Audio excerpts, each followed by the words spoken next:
महाराष्ट्र की सियासत में बयानों के बम खूब फूट रहे हैं। पूर्व मुख्यमंत्री देवेंद्र फडणवीस ने नवाब मलिक के खिलाफ बम फोड़ने की जो बात कही थी दिवाली के बाद, वो कल हुआ और कल वो बम फूटा भी।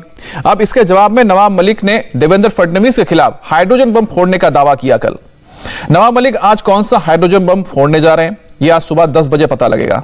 आज सुबह 10 बजे नवाब मलिक प्रेस कॉन्फ्रेंस करेंगे और मलिक पहले ही कह चुके हैं कि आज की प्रेस कॉन्फ्रेंस में वो फडणवीस के अंडरवर्ल्ड रिश्तों से खुलासा करेंगे। और इससे पहले देवेंद्र फडणवीस ने कल प्रेस कॉन्फ्रेंस करके नवाब मलिक पर गंभीर आरोप लगाए और कहा कि नवाब मलिक के अंडरवर्ल्ड दाऊद के साथ कनेक्शन है। और साथ ही उन्होंने कहा कि उनकी कंपनी ने उन लोगों से जमीन खरीदी जो 1993 के मुंबई ब्लास्ट के आरोपी हैं। यह जमीन दाऊद इब्राहिम से जुड़ी है। और इसके कुछ देर बाद नवाब मलिक ने भी मीडिया को बुलाया और कहा कि देवेंद्र फडणवीस ने कहा था कि दिवाली के बाद बम फोड़ूंगा। बम तो नहीं फूटा, लेकिन अब आज यानी कि बुधवार को सुबह 10 बजे अंडरवर्ल्ड का कनेक्शन बताएंगे देवेंद्र फडणवीस के साथ नवाब मलिक। तो क्रूज ड्रग्स केस से शुरू हुई यह कहानी अब पूरी तरह से पॉलिटिकल मोड़ ले चुकी है। एनसीबी और एनसीपी की शुरू हुई लड़ाई अब बीजेपी एनसीपी की आपसी जंग तक पहुंच चुकी है।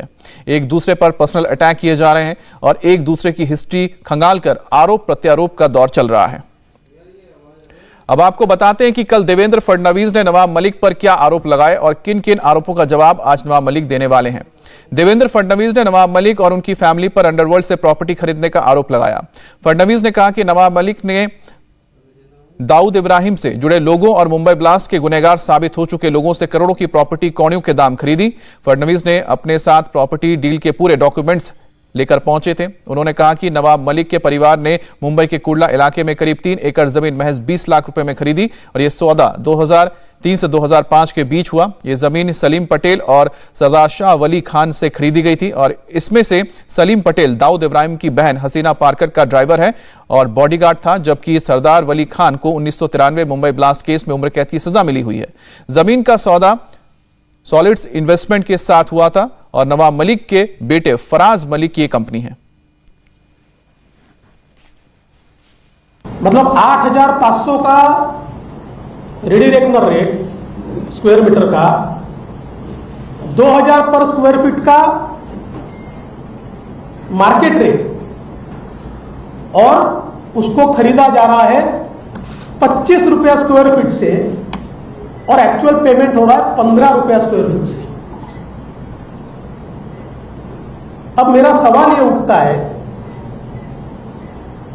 कि आप नवाब मलिक जी 2003 में जब यह सौदा शुरू हुआ और 5 में समाप्त हुआ, आप मिनिस्टर थे।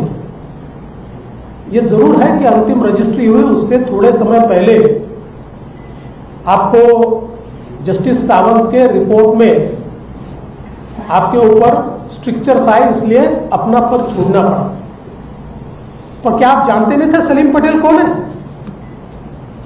और सबसे बड़ी बात, मुंबई के गुनहगारों से आपने जमीन क्यों खरीदी? मुंबई में बम विस्फोट करने वालों से आपने जमीन क्यों खरीदी?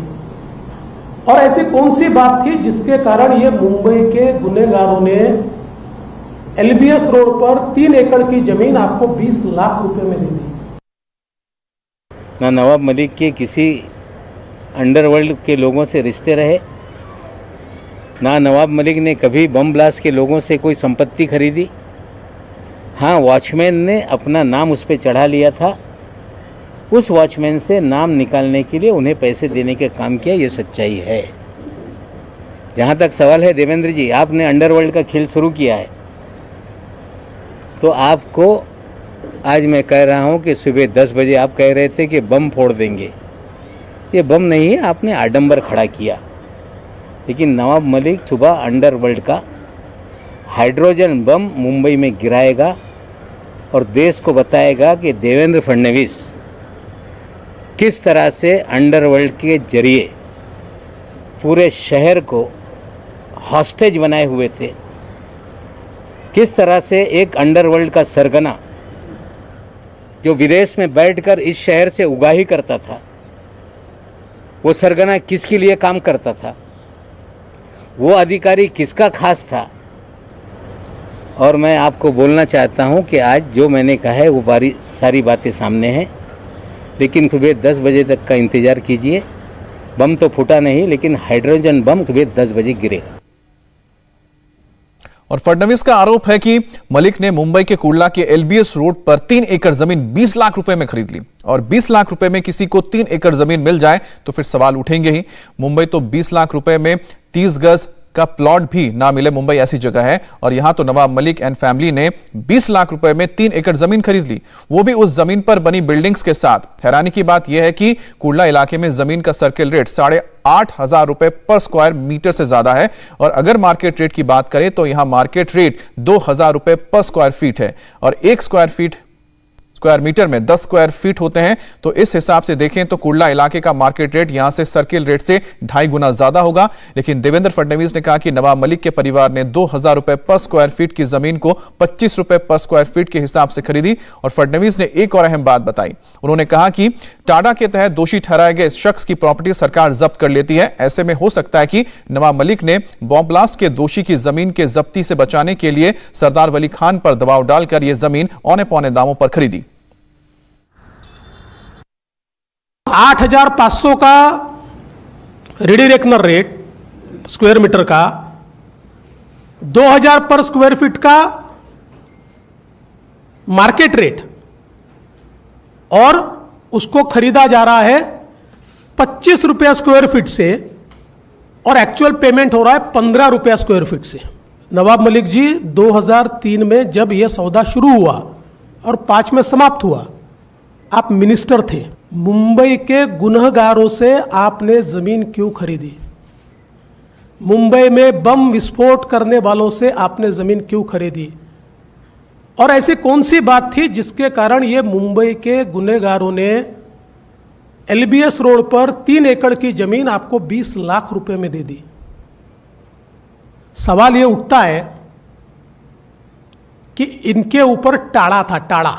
उस समय टाड़ा का जो आरोपी होता है या कन्विक्ट होता है, उसकी सारी प्रॉपर्टी सरकार जब्त करती है। तो क्या यह टाड़ा के आरोपी की प्रॉपर्टी जब्त न हो इसलिए फिक्टिशियस कंसिडरेशन के ऊपर आपको ट्रांसफर की गई? इंडिया टीवी हर वक्त हर जगह डाउनलोड करने के लिए सर्च करें India TV news Google play store या ऐप स्टोर पर।